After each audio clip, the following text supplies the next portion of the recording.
انقلاب تو یہ بھی ہے کہ ایسے لوگوں کو دعوت کے ذریعے، تبلیغ کے ذریعے، پھر تزکیہ کے ذریعے، پھر تنظیم کے ذریعے سے بیٹھ کے بندے میں باندھ کر ایک طاقت بناؤ، طاقت بنا کر باطل سے ٹکراؤ. یہ ٹکرانا جو ہے یہ شاید آپ کی اتنی توجہ اس کی طرف نہیں ہوئی ہے کہ ادھر حقیقت یہ سارا معاملہ کس لیے ہے. اورینٹیشن کیا ہے؟ ایک ہے تبلیغ تبلیغ تبلیغ تبلیغ کرتے چلے جائیے، پہنچ جائیے امریکہ تک، پہنچ جائیے جاپان تک، لیکن کسی ایک گاؤں میں بھی آپ اس نظام کو قائم نہ کر سکتے.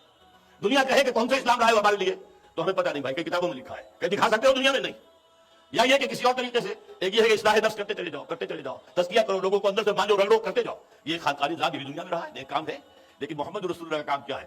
تبلیغ، بغیر قرآن یتلو علیہم آیاتہ، اور پھر تزکیہ کہ اندر سے ساری امنگیں، ساری آرزویں ختم ہو جائیں سوائے اللہ کے دین کے غلبے اور اللہ کی رضا کا حصول اور آخرت کی فلاح کا حصول.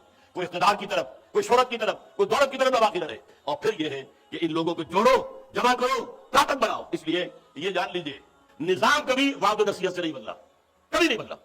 ہاں اخلاق بدل جاتے ہیں، کوئی نظام میں جزوی تبدیلی بھی آ سکتی ہے، ریفارمیشن کسی درجے میں ہو سکتی ہے، نظام نہیں بدلے گا. کیا بادشاہت کا نظام فرینچ ریولوشن کے بغیر دنیا سے ختم ہو سکتا تھا؟ کیا کمیونزم دنیا میں خونریزی کے بغیر آ سکتا تھا؟ ابھی مثال دی گئی ہے ایران کی، وہاں جانے دیے 20,000 آدمیوں نے جانے دیے، جانے دینے تو پڑی گئی.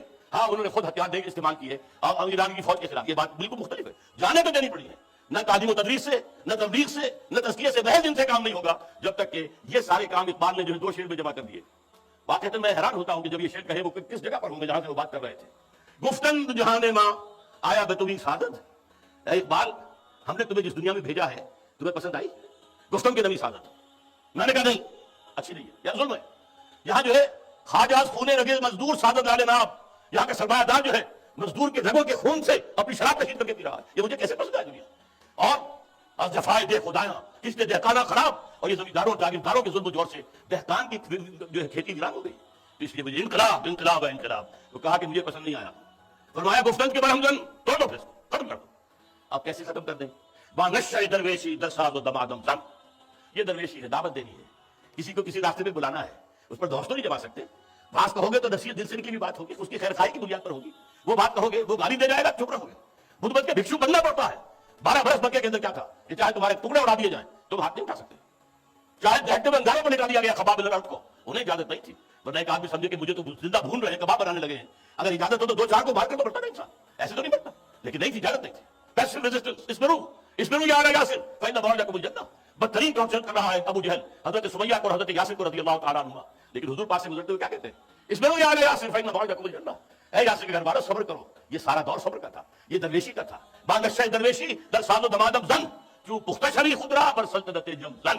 جب تیار ہو جاؤ، تعداد کافی ہو، ڈسپلن کے خوبے ہو چکے ہوں، تن من دھن یہاں تک کہ جان دینے کو تیار ہوں، سر سے کفن باندھ لے، دل تمام آرزوؤں سے خالی ہو چکے ہوں، اور وہ اور اس کے لیے کمر کس لیں، تو پھر یہ کہ مناسب تعداد بھی ہے تو میدان میں آؤ، للکارو باتیں کو. اب میدان میں آ کر ٹکراؤ. بادشاہ درویشی در ساز و دمادم زن، جو پختہ شری خودرا پر سلطنت جم زن. اپنے آپ کو دے مارو سلطنت جم کے خلاف. یہ ہے انقلاب کا طریقہ، یہ ہے طریقے محمدی صلی اللہ علیہ وسلم. وَلَا يَصْلُحُ آخِرُ هَذِهِ الْأُمَّةِ إِلَّا بِمَا صَلَحَ بِهِ أَوَّلُهَا. یہ تو پیشین گوئی حضور کی ہے کہ اس امت کے آخری دور میں قیامت سے پہلے پوری دنیا میں خلافت کا نظام آئے گا، آ کر رہے گا. لیکن آئے گا کیسے؟ امام مالک فرماتے ہیں کہ اسی طریقے سے آئے گا جس سے پہلی مرتبہ آیا تھا.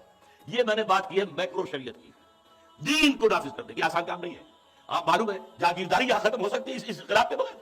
سودی نظام ختم ہو سکتا ہے جب تک سوسائٹی بحثیت مجموعی جو ہے اور حل نہ ہو جائے، جب تک کہ اخلاقی سطح لوگوں کی بلند نہ ہو جائے، جب تک کہ بحثیت مجموعی جو ہے وہ غیر سودی جو ہے معیشت کے لیے زمین تیار نہ ہو جائے، اور جب تک کہ ایک ایسی قیادت نہ آ جائے انقلاب کے ذریعے سے کہ جو یقین رکھتی ہے اس بات پر کہ ہمیں یہ کام کرنا ہے، ہر حال میں کرنا ہے، ہر سے بعد بات. البتہ اس سے نیچے مائکرو شریعت کا معاملہ ہے، شریعت کے احکام کی تنفیذ. یہ جو اس میں لکھا شریعت جزوی، جس کے بارے میں فرمایا گیا لِكُلٍّ جَعَلْنَا مِنْكُمْ شِرْعَةً وَمِنْهَاجًا. دین ایک رہا ہے، شرع لکم من الدین وہ ایک ہے، شرعیتیں مختلف نہیں ہیں. ان کی تنفیذ کے لیے میں آپ کے سامنے عرض کروں گا کہ ہمارے یہاں خلافت راشدہ کے بعد 1000 برس تک شریعت تو نافذ رہی ہے نا، میکرو شریعت وہ نہیں رہی. اب بادشاہ جو ہے وہ آ گئی، جس کی لاٹھی اس کی بھینس، جس کے پاس طاقت ہے وہی حکومت میں آ گیا. کچھ کوششیں ہوئی، جدوجہد ہوئی، حضرت حسین نے کی، عبداللہ بن زبیر نے کی رضی اللہ تعالیٰ عنہ. اس کے علاوہ یہ ہے بعد میں بھی حضرت زید، حضرت حسین کا پہلے بات نام دیا میں نے، پھر حضرت زید ہے، پھر یہ کہ نفس زکیہ ہے وغیرہ وغیرہ. معلوم نہیں اب یہ چھت تو رہے گی، یہ اب نہیں ہٹ سکتی. اس لیے اس کے نیچے نیچے کم سے کم یہ کہ قاضی موجود ہیں، فیصلے تو شریعت کے مطابق ہو رہے ہیں، مفتی حضرات ہیں، جمعے کا نظام ہے تو حکومت کا ہے. کوئی شخص جو اپنے طور پر جامع مسجد بنا کر خطیب بن کر کھڑا نہیں ہو سکتا، بلکہ یہ ہے کہ یہ سارا معاملہ حکومت کے تابع ہوگا. یہ نظام تو چلا ہے نا، کم سے کم 1000 برس چلا ہے، کہیں کم ہوگا کہیں زیادہ ہوگا.